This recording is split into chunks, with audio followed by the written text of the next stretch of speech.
میں ایک مرد بھی باقی نہیں رہا ہے ہمارے. سب کو تو لے کے جا چکی ہو, تو ہمیں بھی لے کے جاؤ, ان کی جگہ ہمیں لے کے جاؤ.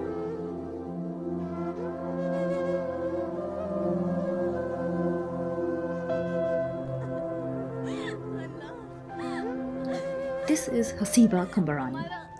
Our heartfelt plea for the release of her brother and cousin recently went viral on social media.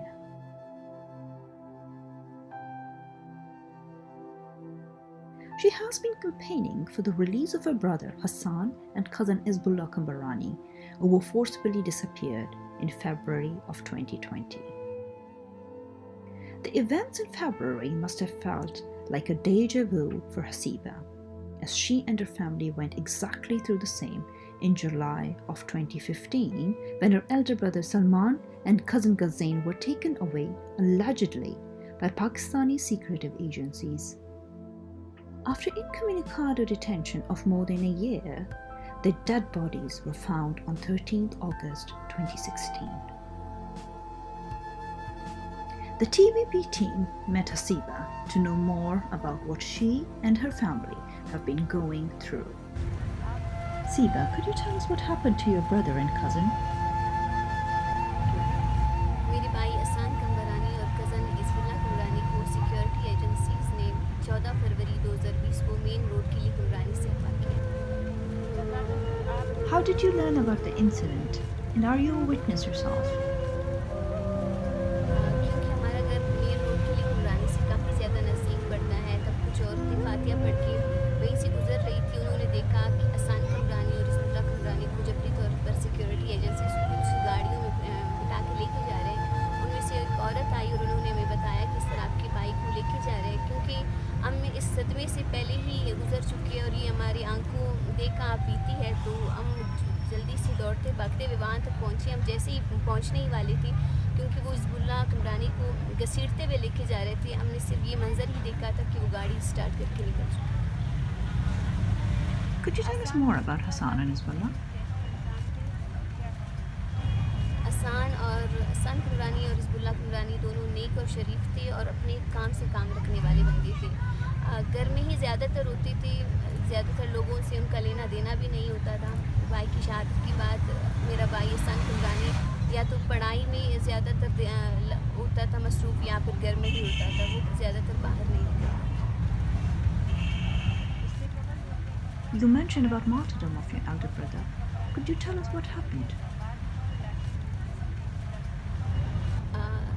Salman کمرانی اور غزین کمرانی کو جولائی 2015 میں جبری طور پر گھر سے ہی سیکیورٹی ایجنسیز نے لاپتہ کر دیا. اس کے بعد 1.5 سال تک انہیں عقوبت خانوں میں ہی رکھا, اور اس کے بعد ان کی مسخ لاشیں اگست 2016 میں پھینک دی گئی. Where did you find their dead bodies? And did you see mutilated bodies? غزین کمبرانی اور سلمان کمرانی کی مسخ شدہ لاشوں کی اطلاع میں اس وقت کے SHO قادر کمرانی وہاں ہوتے تھے. انہوں نے اطلاع دی کہ اس طرح 2 لاشیں یہاں پر پھینک دی گئی ہے, آپ آ کر انہیں دیکھ لے. تب جا کے ہمارے کچھ رشتہ دار وہاں اکٹھا ہوئے اور وہ جا کے سول ہاسپٹل میں گئے اور انہوں نے ان کی شناخت کی. تب جا کے انہیں پتہ چلا کہ سلمان کمبرانی اور غزین کمبرانی کی مسخ شدہ لاشیں یہی ہے. ان کو ڈرل کیا گیا تھا, ان کے ہاتھ پیر توڑ دیے گئے تھے, اور مختلف قسم کی جلنے کے نشانات ان کے جسم پر پڑے ہوئے تھے, اور گولیوں کے نشانات کا ان کے سر سے لے کر ان کے ہاتھوں پیروں سب میں لگے ہوئے تھے. What hurts most, missing a brother that was killed or longing for Hassan who is missing? دیکھیے, جسم کا کوئی بھی حصہ ہو, چاہے میرا ہاتھ ٹوٹ جائے یا پھر میرا پیر ٹوٹ جائے, درد تو وہی ہوتا ہے. میرا بھائی میرا آسمان بھی تھا اور میری زمین بھی تھی, دونوں ہی کی تو تھے. اگر میرے سر پر آسمان نہ رہے یا میری پیروں تلے زمین کھسک جائے, درد وہی ہوتا ہے. درد کا اندازہ لگانا مشکل ہوتا ہے, اور کافی زیادہ مشکل ہے میرے لیے, کیونکہ میرا سرمایہ میرے یہی 2 بھائی تھے. دونوں کو ہی سیکیورٹی ایجنسیز نے ہی لاپتہ کر دیا, ایک کی مسخ لاش پھینک دی گئی. یعنی اتنا درد جس بھائی کو جس پر ہم ایک آنچ تک, ایک خروچ تک اس پر برداشت نہیں کر سکتے تھے, ہمارے بھائی کو اتنا زیادہ ٹارچر کیا گیا تھا, ڈرل کیا گیا تھا. انہیں ان کے توڑ دیے گئے تھے, بلیڈ کے نشانات تھے, جلنے کے نشانات تھے, کافی زیادہ ٹارچر کیا گیا تھا. دونوں ہی درد ہمارے لیے یعنی کبھی نہ برداشت ہونے والے, جو کبھی نہ بھولنے والے.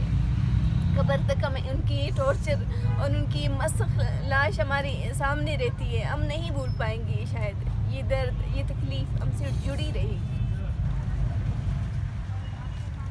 It must be traumatic for you to go through all this. Could you tell us what is life like for a family with a missing member? جب کوئی بھائی گھر سے لاپتہ ہوتا ہے تو وہاں پر موجود اس کے بچے, اس کے ماں باپ, اس کے بہن بھائی شب و روز اسی انتظار میں ہوتے ہیں کہ ان کا بھائی کب گھر آئے گا. میرا بڑا بھائی جب لاپتہ کر دیا گیا تھا, سلمان قمبرانی, اس وقت بھی میں گھر کو چلانے کے لیے جاب کیا کرتی. جب بھی میں گھر سے نکلتی تھی میری نظریں میرے ہی بھائی کو تلاشتی تھی کہ کہیں سے آئے گا, ادھر سے دیکھوں گی اسے, اس جیسا کوئی آئے گا. اس کے پیروں میں جو اس نے چپل پہنے ہوئے تھے میں ان چپلوں کو تلاشتی تھی کہ کہیں یہ تو نہ ہو, کہیں وہ نہ ہو. میرا بھائی احسان قمبرانی جب اس کو لے کے گئے اس کے بعد سے وہی انتظار دوبارہ سے.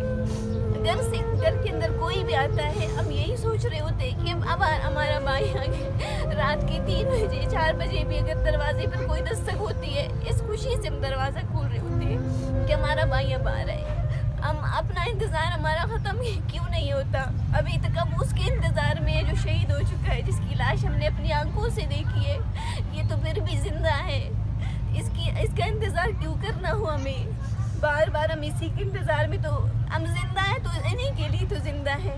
موت بھی نہیں آتی ہمارے پاس, ہم یہی سوچ کر نہیں مرتے کہ ہمارے جانے سے پہلے ایک دفعہ ہم ان کا دیدار کر لیں. بہت زیادہ دکھ, بہت تکلیف. If you could ever meet those behind your brother's disappearance, what would you tell them? جن کی قید میں ہماری مائی ہے, اگر میں براہ راست ان سے ملتی تو ان سے کہتی اگر میری جگہ تمہاری بیٹیاں ہوتی, تمہارے بچے ہوتے تو تم کیا کرتے. ہمارے بھائی, ہمارے بچوں کے والد صاحب اگر زندہ ہے, زندہ ہونے کے باوجود بھی وہ یتیموں کی سی زندگی کیوں کر گزار رہے ہیں. ہماری بہنیں بیواؤں کی زندگی گزارتے ہیں شوہر کے ہوتے ہوئے بھی. میں ان سے منتیں کرتی, ان کی سماجتیں کرتی, خدا را انہیں چھوڑ دے, انہیں بازیاب کر دے. اگر آپ اتنا ہی, آپ کو بلوچوں سے اتنا ہی زیادہ تکلیف ہوتی ہے تو ہمیں لے کے جائے, ہماری بہنوں کو لے کے جائے. گھروں میں ایک مرد بھی باقی نہیں رہا ہے ہمارے, سب کو تو لے کے جا چکی ہو, تو ہمیں بھی لے کے جاؤ, ان کی جگہ ہمیں لے کے جاؤ. میں یہی ان سے درخواست کرتی, ان کے پیر پڑتی, ان کی منتیں کرتی, سماجتیں کرتی, اور انہیں لے جانے سے منع کرتی.